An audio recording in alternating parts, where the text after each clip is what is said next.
The Addiction Podcast, Point of No Return. Hello, everybody, and welcome to the Addiction Podcast, Point of No Return. My name is Joni Siegel, and I'm the host for this podcast. My husband, Steve Siegel, is the producer for the podcast. Just a reminder to please subscribe to this podcast wherever you listen to podcasts, and please give us a 5-star rating.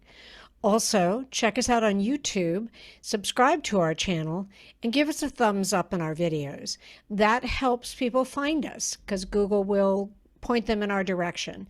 And our whole purpose is to give hope to people who are suffering from addiction or who have loved ones suffering from addiction, and also to make sure that they know that help is available. Today's episode is episode number 262. And today we have an interview. This is one maybe a little difficult for me, but we'll do it. It is with a gentleman named Jeff Johnston. On October 4th, 2016, the trajectory of Jeff's life changed with one phone call. Prior to that day, he was living the American dream. He had a great family, was a successful entrepreneur running a financial services firm in Iowa, and was seemingly coasting through life. The morning of October 4th, 2016, Jeff received the phone call that is every parent's worst nightmare. His oldest son, Seth, had died from fentanyl poisoning. He was 23 years old. Jeff soon realized that he had two options. He could go down a road of anger and despair and become bitter, or he could use his situation as motivation to become better. Well, he did the second.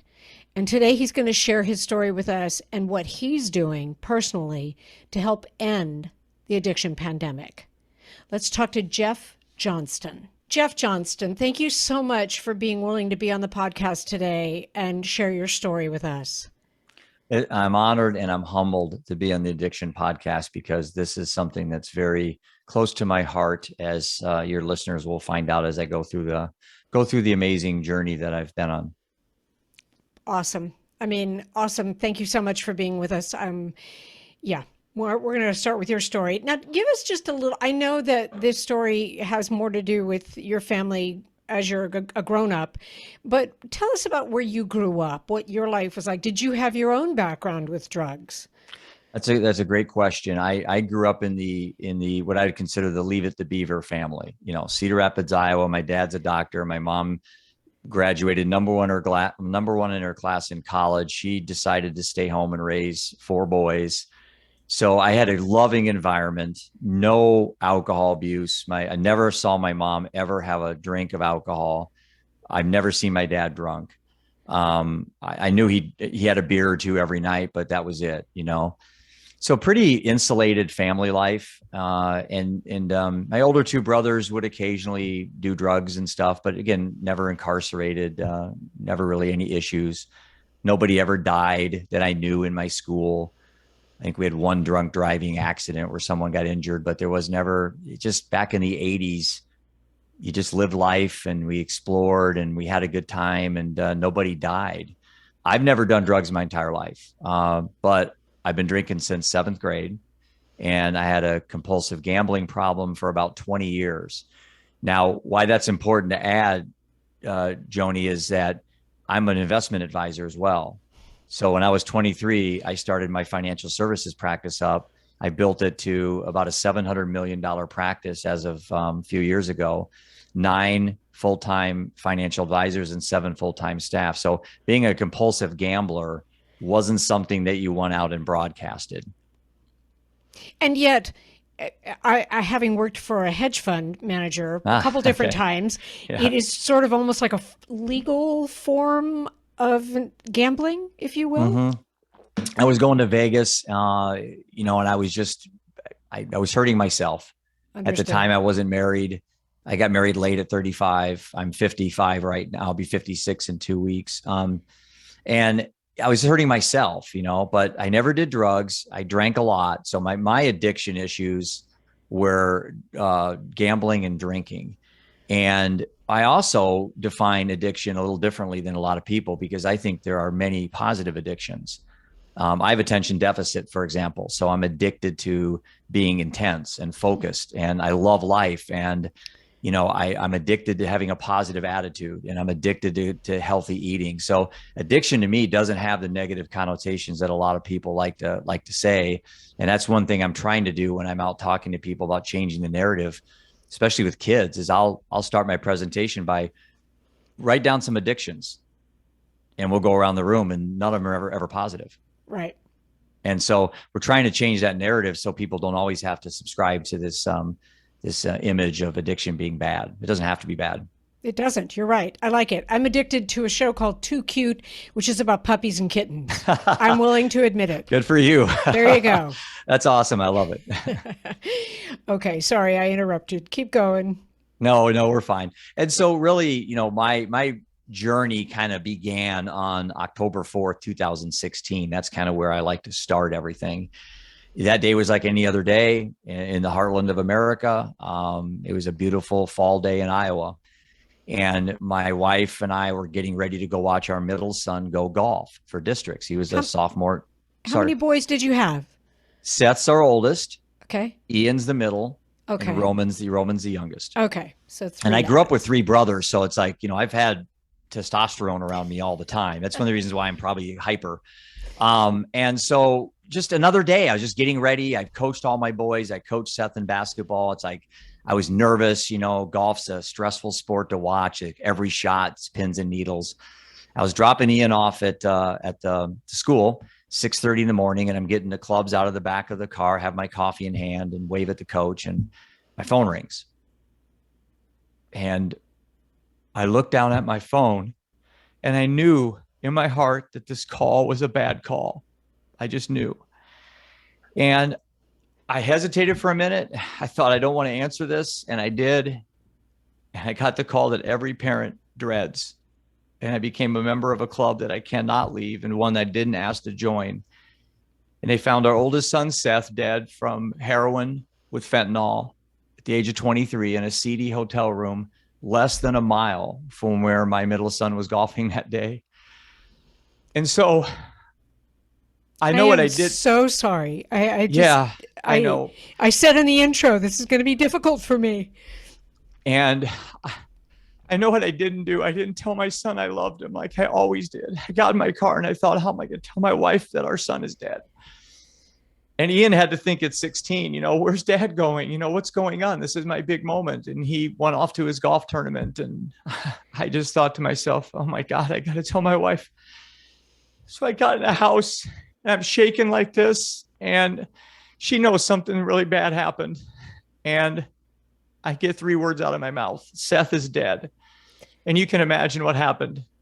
Just every possible emotion you can possibly have: anger, fear, hatred, just everything. And I'll fast forward through some of the other stuff, but after my wife and I got ourselves together, we went up to Waterloo where they found Seth, and no one else would go in the room. The police had already been in, and I decided to go in the room, and on his bed was his belt in a tourniquet. The last thing that he had was around his arm was his belt. And I have the belt right here behind me to remind me every single day why I do what I do. And I have a saying that drives me. And I think this would really help your listeners and followers when they're trying to fight through things. Purpose becomes passion when it gets personal. And you say that 3 times. Purpose becomes passion when it gets personal. And for me, this became very personal on October 4th, 2016 at 6:30 in the morning. And so then my next thought. But let me ask you, Jeff, did you have any idea what was going on with him? You did. Okay. Yeah, he was given Adderall. He was given Strattera in 5th grade, and for hyperactivity, which is such, I call BS on that whole industry, because I'm hyper, I'm intense, I have attention deficit. And the fact we even call it a disorder is criminal. And a doctor can say what they want. And I'm not a doctor. My dad is one. And I tell you what, attention deficit is a superpower for me. I love it. I absolutely love it. Tell me what 5-year-old doesn't have ADD. Show me. And I will show you one that has some kind of problem. Because they shouldn't be quiet. They shouldn't be able to sit still. Yeah. Don't get me going on that. Yeah, don't get me going on it either. You and I will come through the screen here and hug each other. No, I'm on this passionate mission about changing these stupid labels and narratives we put in. A doctor can call them whatever they want, but I'm not calling my kid a disorder. So that's one thing. So anyway, Seth was given Adderall at 16, and I have one regret in my entire lifetime. People ask me all the time, what's your regret, Jeff? And my regret is I didn't learn what Adderall was. I just trusted. My dad's a doctor. Why wouldn't I trust a doctor?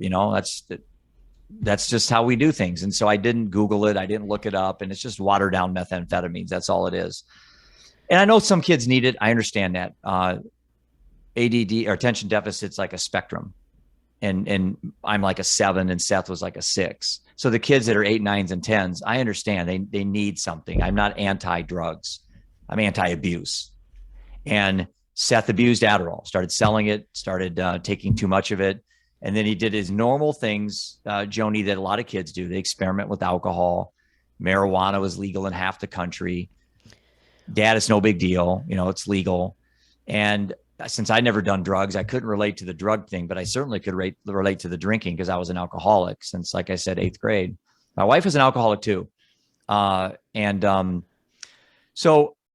the day Seth died, I sat the boys down on the couch and I had this moment, this popped in my head, how am I going to present this narrative to them in the best possible way that I can? As a dad, this is the thing you train for your whole life. Teaching moments, right? That this is me to step up and pardon the phrase, but be a man, This is what a dad's got to do, a father. And so I sat the boys, I said, boys, I got some really bad news for you. And they go, what? And I said, your brother's dead. And you could see the water come up, they're 13 and 15, Roman got off the bus and Ian got off the golf course, now I got to lay this on him. And then something happened, Joni. I stood up and I thought, here you go, Jeff, this is your halftime speech. This is it. You got one chance to mess this up. And I said, boys, we have one of two roads to go down. We have one road of anger, despair, and hatred, and we'll become alcoholics and addicts ourselves. Or we have a road of inspiration and motivation. And this can be the single greatest event in our lives to make our lives better and those around us. I'm on the second road. I ask you to join me. And I swear to you, I didn't rehearse this. It just came from somewhere. And my two boys have been absolutely unbelievable in how they've dealt with this. And they're not allowing this to become a victim mindset for them. Wow. Yeah. Now, I can't say that about my wife. Immediately about a year after Seth died, I went straight. My drinking got worse. I basically stopped working. I own my own investment company, so I was able to do that, fortunately. And my wife and I just drank and drank and drank. And then on June 29th, 2021, I buried my wife of 21 years at the age of 46. Yeah. No. And I love my wife to death, and grief for some people is just too high a mountain to climb. And in defense of her, she did her best. And so purpose becomes passion when it gets personal. This is so personal for me.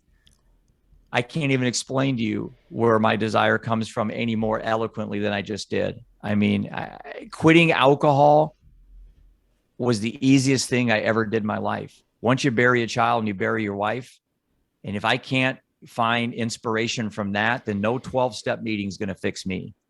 That's all I needed. That's all I needed. So I quit on December 24th, 2017. I've never had a drop. I don't torture myself. I don't keep count of how many days. I don't call myself sober. I don't go to meetings. Now, I'm an anomaly. I understand that. When you have attention deficit, you can hyper-focus really well. And drinking to me, I decided I wasn't going to make a game of it. And so again, that goes against every expert in this area. And I'm all for whatever helps you. That's my answer with any of this stuff. Well, except that I would say that a lot of the experts have never experienced it. Amen. So, I would agree. I would agree with you. Yeah. Yeah. So that's who I am, Joni, and that's why I'm here, and that's why I'm trying to show people that you can become a better person and not a bitter person by your mindset and how you frame things in your life. So we can talk about that as we kind of go further down this road. I think that I hope this comes across okay, but I would applaud you for taking that second choice in terms of what you did with your life. Because I've heard it before from people in your position who've lost a child to addiction and who, feel that there's two ways to go. You either give in to the grief, you give in to the despair, you give in to the tragedy, or you decide to do whatever you can do to make a difference. I will tell you that the people that come on the podcast and talk to us are those who are making a difference. And I applaud you for making that decision to do that. Yeah. And it's daily work. I mean, I could tell you a story if you have a few minutes to let me tell you this very important story about this process of, grief and trauma and addiction, all these things. It's not an event. It's a process. Seth's death was an event. It happened one day. That day's, for me, it's in my brain. But there's a process that happened before that led up to that day. And there's a process I'm going through that happened after that day. And this is going to be very surprising to a lot of your listeners, and maybe it won't be. But I started a nonprofit called the Choices Network right after Seth died. I wrote a book called This One's For You, An Inspirational Journey Through Addiction, Death, and Meaning. I'm a massive advocate on mental health. I'll talk about this tour I have coming up here in about a month. We leave. But what happened over Christmas was simply terrifying, Joni. And I have to share this story because somebody listening is going to, maybe all your listeners will resonate with this.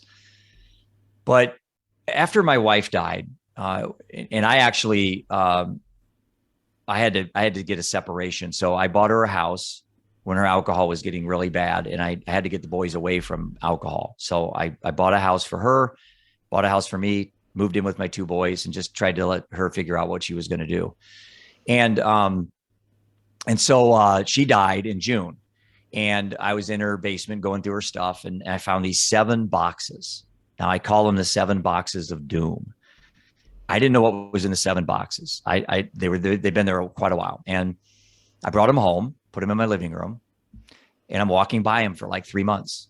Okay, now the holidays hits, and you know how the holidays can be when you lose a child, you lose anybody, and I had just lost my mom in November too. My mom died 89 years old, and just a beautiful soul. So I had these 3 losses just all hanging on me. Kept walking by these boxes. And finally one day, I can't explain why, I decided, all right, Jeff, man up, pull up a chair. You're Mr. Undeterred. You have a podcast. You are bulletproof. You're a rock star. And I pulled up a chair. Ian was in college and Roman was at a friend's house. I'm all by myself. I opened the first box. And it's a box of my son, Seth. And it's just every single possible thing involving his life was in there. And this was in there. This is a 4-page note he wrote me when he was in prison. I haven't even got far enough to read past the first page, even to this day. I have not read this note yet. And I started going through these pictures, and I went from here to here in just 1 second. And it's a Friday, and I'm alone, but I don't want to talk to anybody. If you would have called me, I wouldn't answer the phone. And it's just a huge, horrible dynamic in this grieving is you're so alone, but you don't want anyone to help you. You are listening to the Addiction Podcast, Point of No Return. For more information on the podcast, or to reach out if you have a story you would like to share with us, go to our Facebook page by the same name, or you can email us at theaddictionpodcast@yahoo.com, or go to our website, theaddictionpodcast.com, or call us at 727-314-7080. And please remember to subscribe to our podcast wherever you listen to podcasts and give us a 5-star review. Sometimes the hardest thing about getting someone into recovery is getting them to agree to treatment. Bobby Newman, a certified drug counselor with 30 years experience and an over 85% success rate as an interventionist, has created a series of 12 videos that you can use right now to learn every step to get your loved one to agree to treatment. Call 1-833-918-0008 today and say the word podcast to get a 10% discount.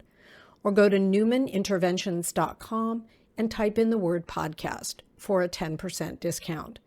This service comes with a free 1-hour consultation with Bobby. I shut my phone off, shut my computer off, and I went to the next box, and it was my wife, and it was our wedding pictures, and it was all our trips to Europe, just these unbelievable great moments. And I went from being in a really good place to the first time in my life I knew it took me 7 seconds to get to my safe and kill myself. I had a gun there. I've never had suicidal ideation in my life. Even after all this, I never considered suicide. And I was at my lowest point, and it happened so dang fast. And I don't remember the next 2 days.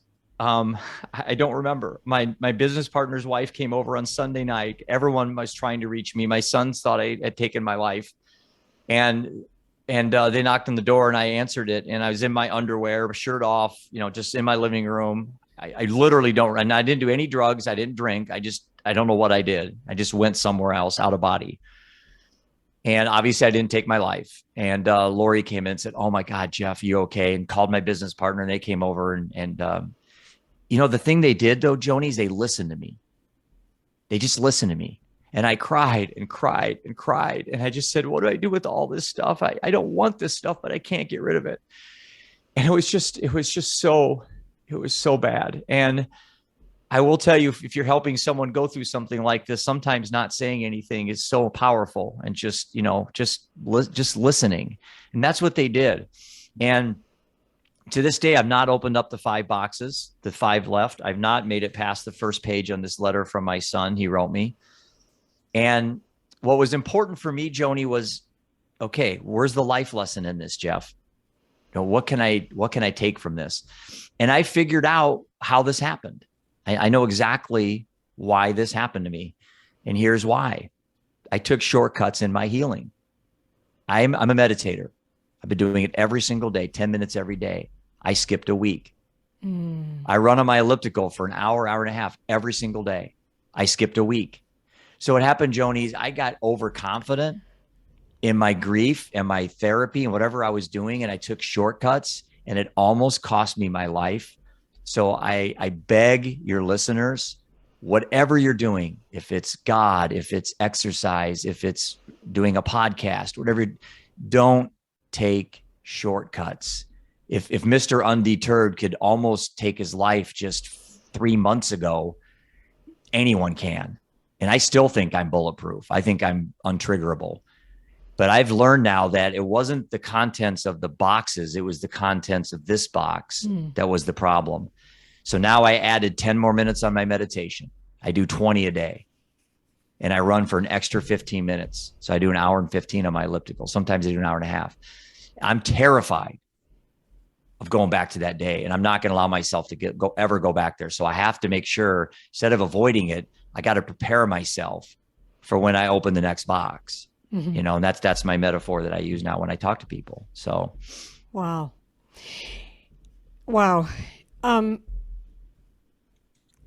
What would you have done differently in terms of Seth and his addiction? I mean, you mentioned that he was in prison. Was that drug related? Ironically, it should have been. He was in jail for drug and alcohol issues, but his prison was he had stabbed somebody. He wasn't drunk or high. The other person was. But it was a fight over a woman at a gas station, and it was just that environment he was in. But he had just got out of prison 2 months when he did die. But would I do anything differently? That's a great question. Like, sorry to interrupt, but did you send him to rehab? Did he do rehab? Yeah. Okay. And my wife did too. Yeah. Okay. Yeah. So I did the tough love. I kicked him out of the house. I separated from my wife. I drew a line in the sand. They both did the rehab.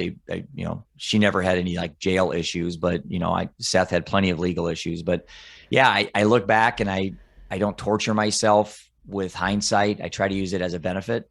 And there are life lessons certainly to be learned of things I could have done differently, but I can't do those, but I certainly can talk about them now going forwards that maybe can help some other families, And I think that's huge because I understand that the grief that you have and the loss never really goes away, but you can, as you said, you can either, it sounds really bad to say, but you can either wallow in it and not move forward, or you can grab the bull by the horns and make a difference, not just in your life, in the life of your sons, but in the life of all the people, which is what you've been doing, which, it's huge, Jeff. I mean, really huge. I don't want my grief to go away. That's the difference. I evolve my grief into something else, into something constructive, not deconstructive. So I don't like the word grief. I just don't, I don't grieve. I evolve and I adapt, and Seth and Prudence are part of my story now. And I'm not that smart. So I've tricked my brain not to play some traditional narratives, and people say you have to grieve. I say, yeah, okay. I don't have to do anything. I can convince myself to do whatever I want to do. And that's why my nonprofit's called the Choices Network, because I think we need to empower people to learn to make better, more effective choices under difficult situations. And, like I said, I maybe I'm a little odd in how I frame things, but I'm also a Stoic philosopher. So, and I mean that lightly. I can't quote a lot of Stoicism. I just read a lot of their books. And Stoics teach this important concept of reframing. And if there's one sentence that I would throw out there, Joni, that I think your listeners would absolutely be a life-changing sentence, and I have this with me all the time, and in my speeches this is my last sentence I tell people. And you need to say this during your day, anytime that something happens. And here's the sentence: do things happen to you, or do things happen for you? And so here's how I frame that. If things happen to you, you have a victim mindset. Woe is me. Why am I being punished? Why can't I do this? Blah, blah, blah, blah, blah. And you may even be right, but you're still a victim. Victims can be right. Yep. It's not a right or wrong thing. It's what's your mindset. And it's what your viewpoint is. Yep. Yeah. And so, or you could say things happen for me and you're a victor. Now, I've never won. I don't win. I don't mean victor as in awards. I mean, I'm winning each moment of each day. There's no award I'm going to get for what I'm doing, but that's a victor mindset. And so I had some mom one time on Facebook, I'm on a lot of chat rooms, and she said, Jeff, you can't convince me that the death of my son happened for me. I said, I don't have to, but I think, how can it not happen for you? Because the other road's the bitter road. And if you don't think this happened for you, then you're on the bitter road. And I don't have time for that. And even if I have to lie to myself and make up a story, and I'm not a massive believer in things happen for a reason. I think they happen and we just make our own reasons. And so I'm not waiting for some sign to give me permission to do what I'm going to do. And I've got two people I very much care about that don't have to be dead. And so, that is where this for me attitude has really framed my life. And then I read Man's Search for Meaning by Viktor Frankl, which is just the best book I've ever read. And he says, suffering is my opportunity. And Joni, when I read that, I came out of my chair and I said, okay, this is that epiphany moment. I wrote it down. I'm going to make a tattoo of it. Suffering is my opportunity. Death is my opportunity, and I say this enough that I actually now believe it. Initially, I thought, this is ridiculous, Jeff. Death isn't an opportunity. You're just saying that. Now I say it enough where I've talked myself into really, I sincerely believe that what happened to me made me a better person, and again, I just don't know I don't know why I would want to entertain anything else. Well, I can see that, now you are taking responsibility for the lives of lots more people than just yourself, your wife, and your three boys. Do you know what I mean? Mm-hmm. And I think that that's huge when you, and you got to talk about your tour, but when you do something like that, you are taking responsibility for helping to end this addiction pandemic. And it is the responsibility of every single one of us. And I'm not saying that you were a slacker, because I don't think that that's true. But I think that, you've taken your purpose and made it your passion, and it's making a difference in a lot of people's lives. And I think that's huge. And Joni, your listeners have to know that I work on this every single day. I mean, every day I Yep. wake up like I'm training to climb, Mount Everest. And really, that's what life is metaphorically to me, is a mountain. My wife couldn't make it up the mountain. My son couldn't either, but I'm going to. And I don't know what the mountain is yet, but for me, I have to work on this hard every day, because I know how quickly I can go from Mr. Undeterred to being underground.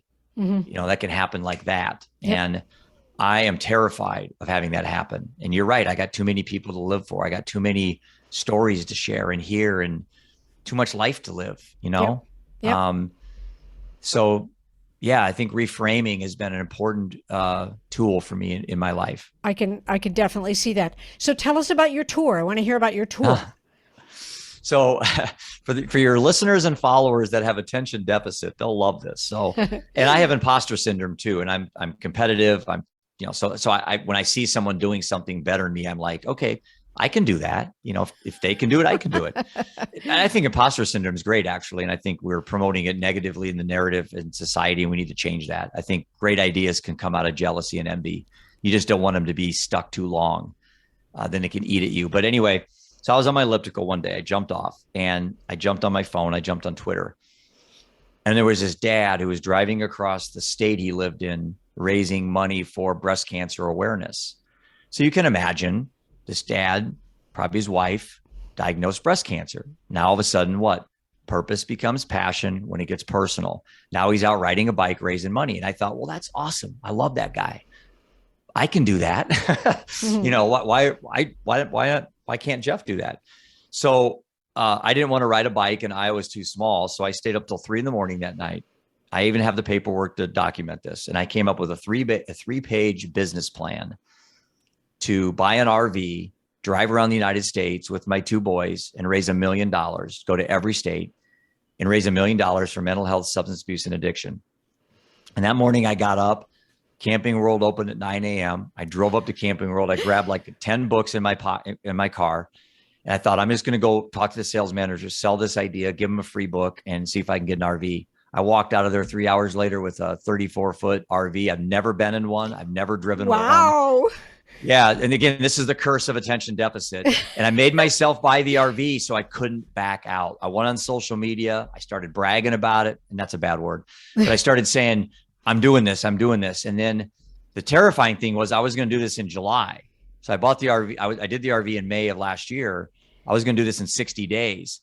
And my friends are like, dude, first of all, you're going to be dead. Secondly, think of, if you're intentional, if you really get a good team, how much you can do with this project. And I thought, yeah, you're probably right. So I moved it back to May 7th of this year. Okay. So the Living Undeterred US Tour, we leave Cedar Rapids on the 7th of May, and we've got 38 states already partnered with us to allow us to stop and present and talk about this issue. Wow. Are you coming to Florida? Yeah, we actually, listen to this. Florida is one of our best stops. Fort Lauderdale, the Broward County Opioid Project, they're our state partner. And Chris Carvalho, I think is his name. He's my local advocate there. He's a rock star. He lost his daughter and his wife to addiction.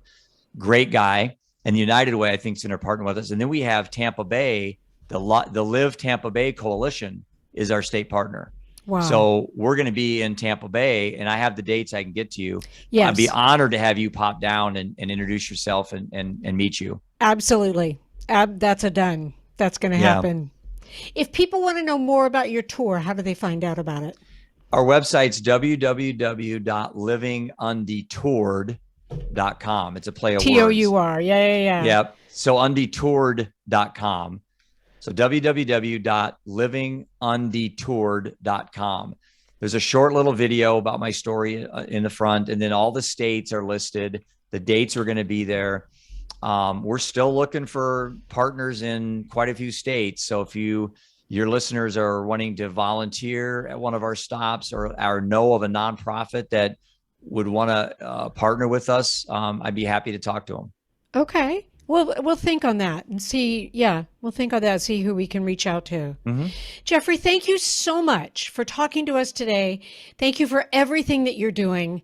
You know, it's going to take every single one of us to pull together to hopefully put an end to this whole addiction pandemic. And we have to all work on it. And you're doing a lot. And I appreciate that more than you know.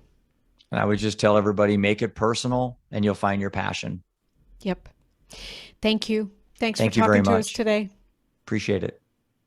Thank you so much for listening today. I think that Jeff had some really, really good messages for you, and I hope you take them to heart. He has his own podcast called Living Undeterred Podcast, and the tour that's happening is Undetoured. Undetoured.